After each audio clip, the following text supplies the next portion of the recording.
ఇప్పుడు ఈ మాటలు ఎలాంటి మాటలు అంటే, భూమి ఆకాశము గతించును, నా మాటలు ఎన్నడూ గతించలేని మాటలు మీరు వినబోతున్నారు. చప్పట్లు కూడా దేనికి మేము ఇర్షామి గారి ద్వారా నుండి మీ అందరికీ కూడా ఈరోజు ఈ సువార్త, ఈ వాక్యము మీకు తెలియజేస్తూ ఉన్నాడు. ఈ విషయాలు మనం లేఖనాలు చూసుకుందాం.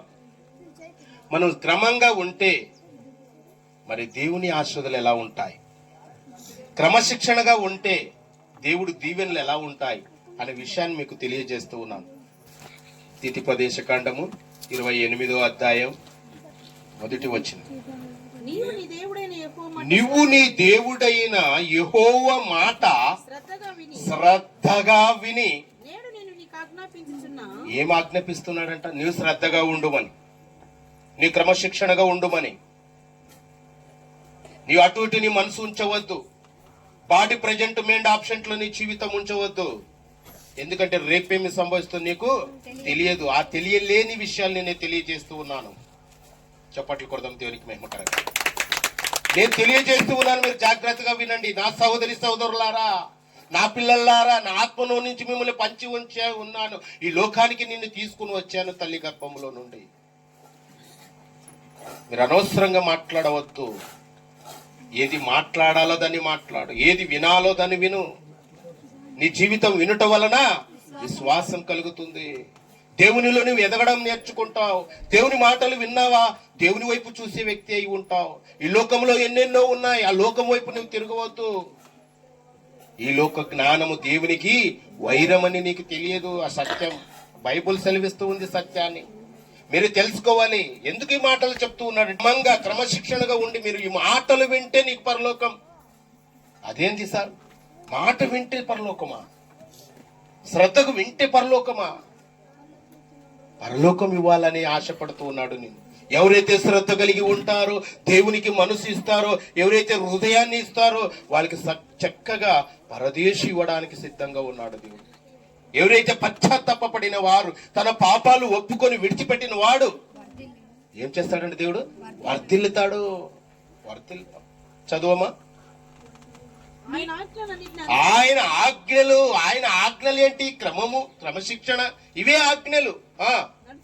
నడుచుకుని ఎడలా నీ దేవుడైన యెహోవా, అంటే కన్న తండ్రి, మమ్మల్ని పుట్టించినవాడు, మమ్మల్ని కన్నవాడు, మమ్మల్ని రూపింపచేసిన వాడు, నరాలను ఎముకలను అన్నిటిని కూడా సృష్టి చేసిన సృష్టికర్త, నీ కిడ్నీ ఇచ్చినవాడు, లివర్ ఇచ్చినవాడు, నీ గుండెని ఇచ్చినవాడు, నీ మాంసాన్ని ఇచ్చినవాడు, నీ ఎముకలు సృష్టి చేసిన వాడు. ఆయనే మన తన్న తండ్రి అంటాం, యెహోవా అంటాం, దేవుడు అంటాం. నీ దేవుడైన యెహోవా భూమి మీద నున్న సమస్త జనముల కంటే నిన్ను హెచ్చించుదును. ఎందుకు హెచ్చిస్తాడు? ఎందుకు హెచ్చిస్తాడండి? నీవు శ్రద్ధగా వింటున్నావు కాబట్టి, ఆయన మాటలు నువ్వు వింటున్నావు కాబట్టి. అర్థమవుతుందా? అర్థమైతే ఏం చేయాలి మీరు? హల్లెలూయా. చూసావా, శ్రద్ధగా వింటే నీకు ఎన్ని లాభాలు ఉన్నాయో చూడండి. మరి శ్రద్ధగా విందామా? మనము విందామా వద్దా? వింటే నీకు లాభం. మరి వినుట వలన విశ్వాసం కలుగుతుంది అనే మాటలు మనం విన్నాం. మరి ఒక మాట మీకు సెలవిస్తూ ఉన్నాడు. ఇప్పుడు యెరస్వామి గారు దేవుని యందు నిద్రించాడు కాబట్టి మీరందరూ కూడా కూర్చొని ఉన్నారు. ఆయన చనిపోయినా కూడా, ఆయన నిద్రించినా కూడా మేము అందరినీ కూడా రక్షించాలని ఆయన ఉద్దేశము. ఎవరి ఉద్దేశము? ఎవరి ఉద్దేశము? యెరస్వామి గారు ఉద్దేశం. నా పిల్లలు నా దగ్గరికి రావాలి, నా కోడేళ్లు నా దగ్గరికి రావాలి, నా మనుమలు మనవరాళ్ళు నా దగ్గరికి రావాలి, నా భార్య నా దగ్గరికి రావాలి అని ఆయన అందుకే సువార్త ప్రకటిస్తూ ఉన్నాడు. అందుకే మీ అందరికీ వినిపిస్తూ ఉన్నాడు. దేవుని మాటలు వింటూ ఉన్నారు. మీరు జాగ్రత్తగా మీరు వినండి, జాగ్రత్తగా వినండి. మూర్ఖునికి అంట జ్ఞానం అందదంట. మరి ఎవరి అందుతుంది?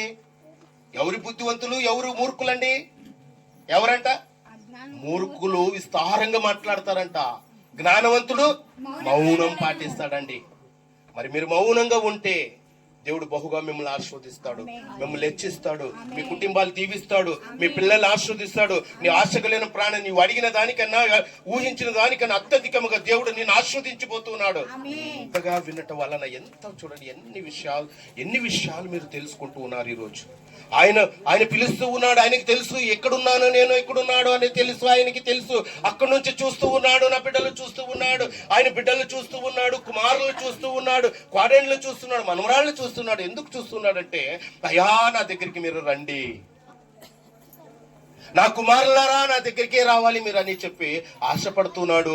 దేవునికి రిక్వెస్ట్ చేస్తూ ఉన్నాడు, దేవునికి మొరపెడుతూ ఉన్నాడు. అయ్యా నా బిడ్డలు లోకంలో ఉన్నారయ్యా, అయ్యా ప్రభుని విశ్వసించలేకున్నట్టున్నారయ్యా, నిన్ను నమ్ముకోలేకపోతున్నారు ప్రభువా. నీవు సృష్టి చేసిన సృష్టికర్త, నీవు సమస్తమును నిర్మించిన నిర్మతవు నీవే. నీ ఆ సత్యాన్ని తెలియజేయి ప్రభువా. నా బిడ్డలు నా దగ్గరికి రావాలంటే ఈ సువార్త అందాలి ప్రభువా, నీ మాటలు వినాలి ప్రభువా. నీ పంపించయ్యా, నీ జీసస్ కాలింగ్ మినిస్ట్రీ వారిని పంపించయ్యా. అక్కడ ఒక బోధకుడు ఉన్నాడు, సల్మోన్ అంపణ గారు ఉన్నారు, అక్కడ ఆ మాటల ద్వారా నా తండ్రి తెలియజేయి ప్రభువా అని. ఎంతమంది నమ్ముతున్నారండి మాటలు? ఎంతమంది నమ్ముతున్నారు? హల్లెలూయా. ఎంత చక్కటి మాటలు మీరు వినబోతున్నారు. ఎందుకు మూడు మాటలు మాట్లాడాలని ఆశపడుతూ ఉన్నానండి. 3 మాటలు మీతో మాట్లాడాలని ఆశపడుతూ ఉన్నాను.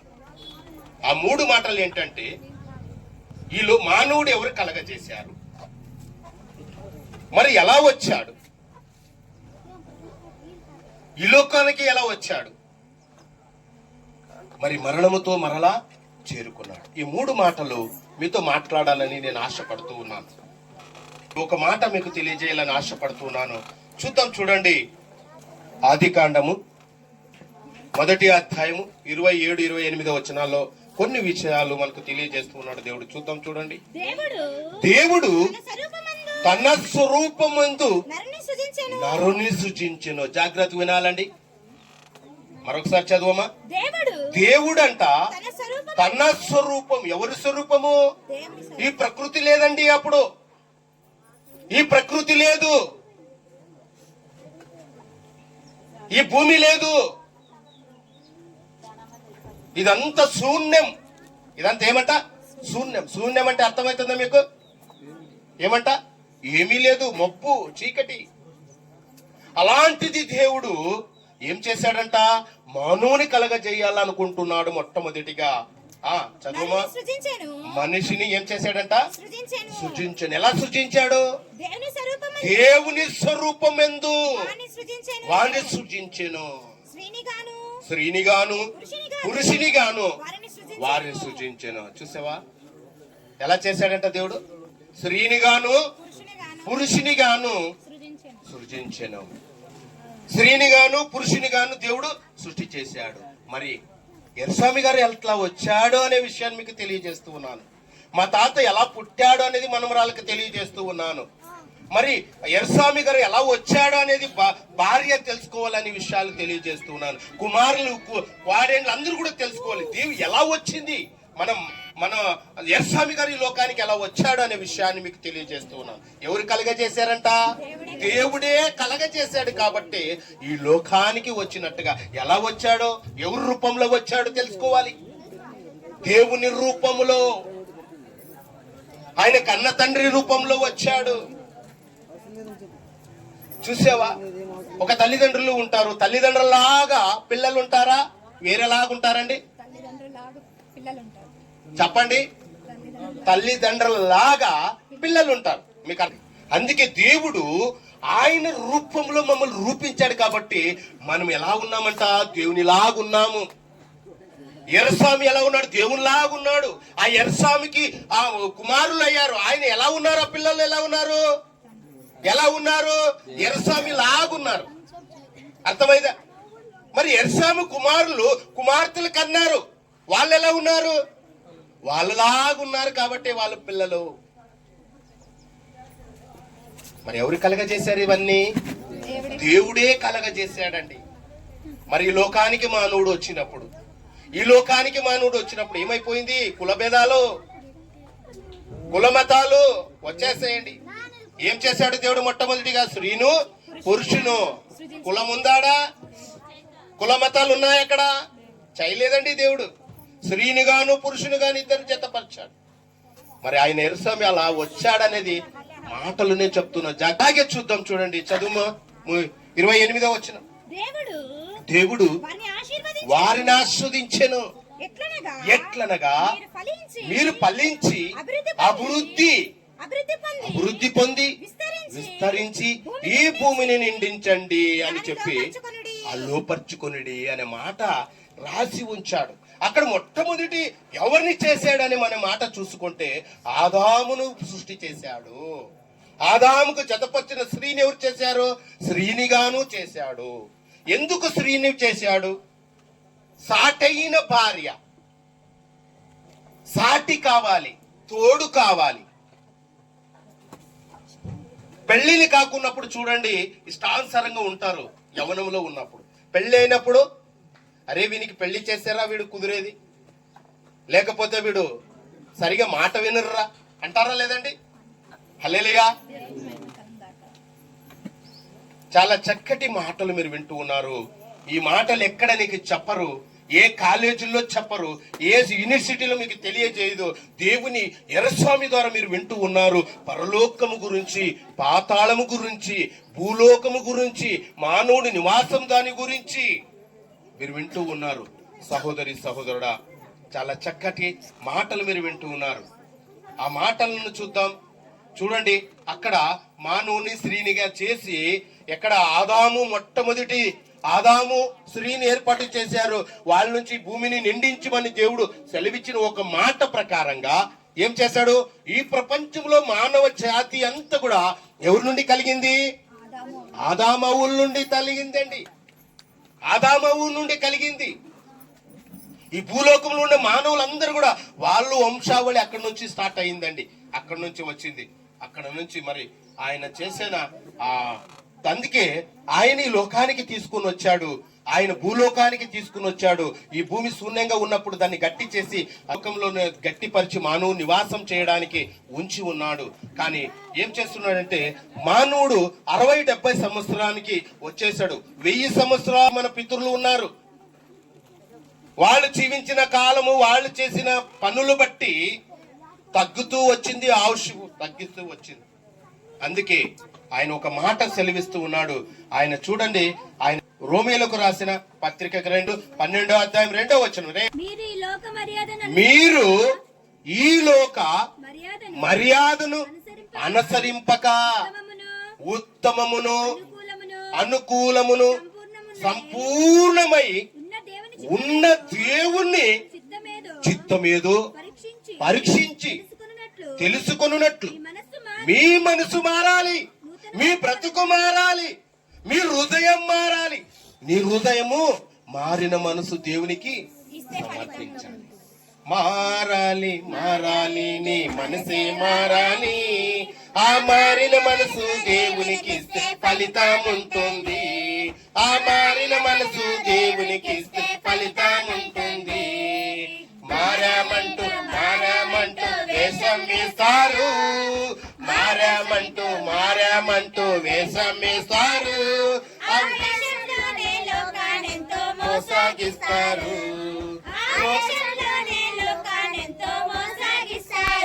కనుక మారాలి నీ మనసే మారాలి.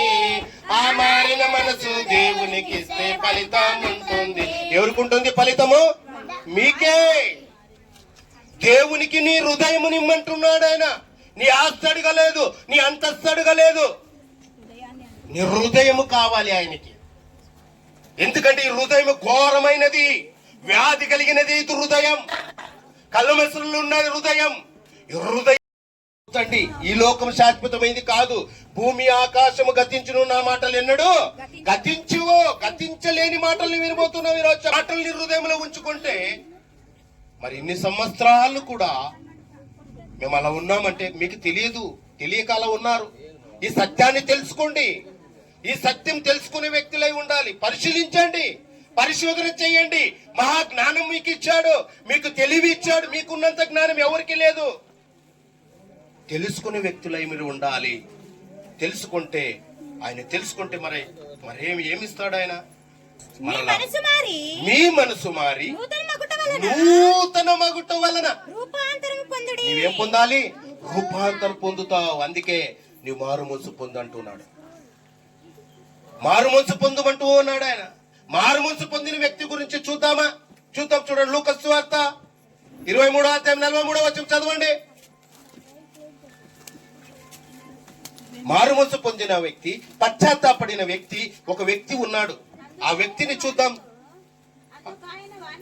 అందుకు ఆయన వానితో, నేడు నీవు నాతో కూడా పరదేశులో ఉందు అని నిశ్చయముగా నేను నిన్ను నీతో చెప్పుచున్నాను. ఎవరున్నారంట అక్కడ?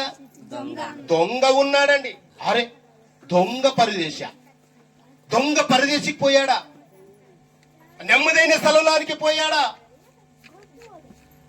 ఎలా వెళ్ళాడు?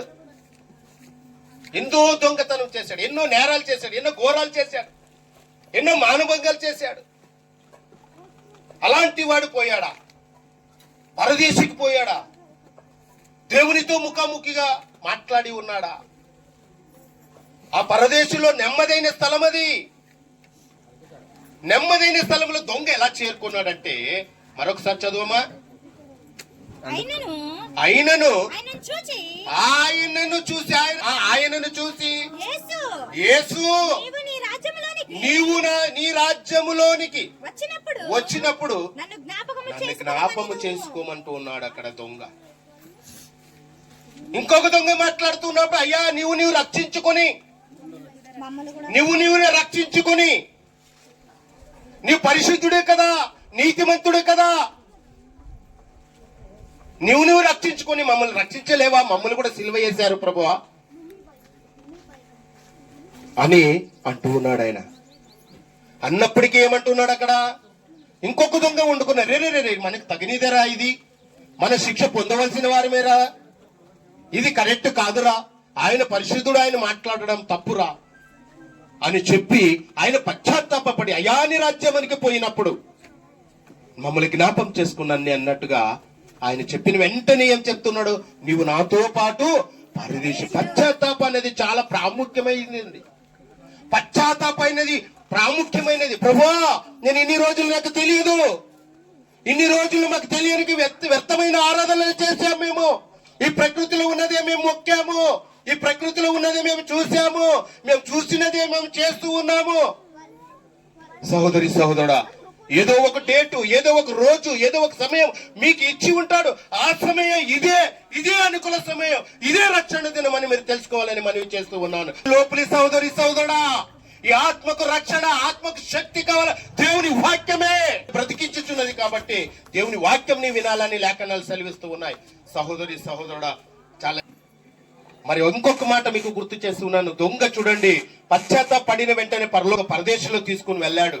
మరొక మాట మీకు గుర్తు చేస్తూ ఉన్నాను, చూద్దాం. చూడండి, గ్రంథం 20వ అధ్యాయం 15వ వచనం చదువమ్మా. ఎవని పేరును, మా జాగ్రత్తగా వినండి తల్లి, మీరందరూ మీకు గురించి మాట్లాడుతున్నాడు దేవుడు, పరిశుద్ధాత్మ దేవుడు. జాగ్రత్తగా వినాలి. ఎవని పేరు చదువమ్మా. కన్నబడిన ఎడల వాడు అగ్నిగుండములో పడివేయబడను. చప్పట్లు కొడదాం దేవునికి మహిమకరంగా. మీరు ఎవరి పేరైతే నమోదు చేసుకోలేదో, ఎవరైతే ఆధార్ కార్డు లేదో, ఎవరైతే ఓటర్ ఐడి కార్డు లేదో, ఈ భారతదేశానికి సంబంధించిందా నీవు? ఈ భారతదేశానికి సంబంధించిన వాడవా నీవు? నిన్ను వచ్చి అరెస్ట్ చేస్తారు. నిన్ను ఈ లోకానికి ఆధార్ కార్డు లేదనుకో, ఓటర్ ఐడి కార్డు లేదనుకో, నీకు సంబంధము లేదు, వేరే ప్రాంతమోడే వీడని చెప్పి అరెస్ట్ చేస్తారు నిన్ను. అర్థమైందా? ఏ మాట అంట? ఎలాంటి మాటలు అంటే చదువమ్మా మరొకసారి. ఎవని పేరైనను జీవ గ్రంథం ఉందండి అక్కడ. ఇదేమిది? పరిశుద్ధ గ్రంథం. ఇది బైబుల్. మనంత చరిత్ర అంతా ఓటర్ లిస్ట్ మాదిరిగా మనము అక్కడ ఏ గ్రంథం అది? జీవ గ్రంథము. మీ అందరు చరిత్ర అంతా కూడా దాంట్లో రాయబడి ఉండాలి అంటే మీరు చక్కగా మీరు వినాలి. నీ పేరు లేదనుకో ఎక్కడికి వెళ్తావు నువ్వు? పాతాళము. ఈ ఎండలోనే కొద్దిసేపు షామేన్ వేసినా కూర్చోలేవు. మరి అగ్నిగుండం ఎలా ఉంటుందండి? ఎవరైనా ఇడిపించే వాళ్ళు ఉన్నారా? ఎవరి కేక వాళ్ళది. కాలుతూ ఉంటారు. యుగ యుగంలో అగ్ని ఆరదు, పురుగు చావదు. నీ ఎంటికలు కాలిపోవు గానీ యాతన పడుతూ ఉంటావు, కాలుతూ ఉంటావు. నీ డ్రెస్ కాలిపోదు గానీ అలాగే కాలుతూ ఉంటావు. అది శిక్ష అంతే. ఎందుకంటే ఈ లోకంలో ఉన్నప్పుడు, ఆత్మ ఉన్నప్పుడు నా మాటల్ని వినలేదే. నీ ఆత్మకు మాటలు సరైనవి జీవ గ్రంథం, నీ పేరు లేకపోతే పాతాళం వెళ్తావని చెప్పలేదా? ఆ రోజు పిక్చర్ లాగా చూపిస్తాడు, నన్ను చూపిస్తాడు ఇలా పిక్చర్ లాగా మీకు అర్థమయ్యేటట్టుగా. ఆ రోజు నీ వినలేదే. నీ విన్నావా? నిర్లక్ష్యం పెట్టావా? దేవునికి తెలుస్తున్నాయి. అర్థమైందా? ఎంత చక్కటి వాళ్ళ పేర్లంట.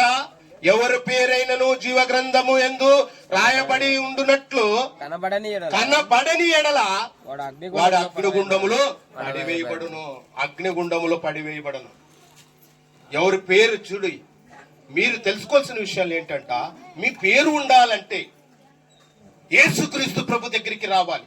మీ పేరు జీవ గ్రంథంలో ఉండాలంటే కొన్ని రోజులు, ఎన్ని రోజుల సమయం నువ్వు ఇచ్చావు, లోకములో ఇచ్చావు, లోకాచారం ప్రకారంగా ఉన్నావు, కాదనడం లేదు. కానీ మరి యేసయ్య దగ్గరికి ఒక్కసారి నువ్వు చూడాలి, ఒకవైపు చూడాలి. ఎందుకంటే ఆ మాట నేను తెలియజేస్తున్నా. యోహాను సువార్త 14వ అధ్యాయం 6వ వచనం చూద్దాం. చూడండి, చివరి మాట అండి. ఈ మాటలను యేసు నేనే మార్గము, నేనే సత్యము, నేనే జీవమును, నా ద్వారా తప్ప ఎవ్వడు తండ్రి యొద్దకు రాడు. చప్పట్లు కొడతాం దేవునికి మేము.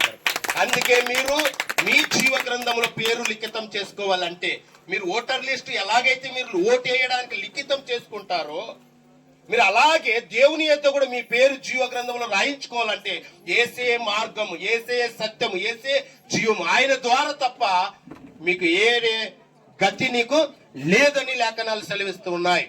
ఇంతటితో దేవుడి వాక్యాన్ని దీవించి బలపరచును గాక.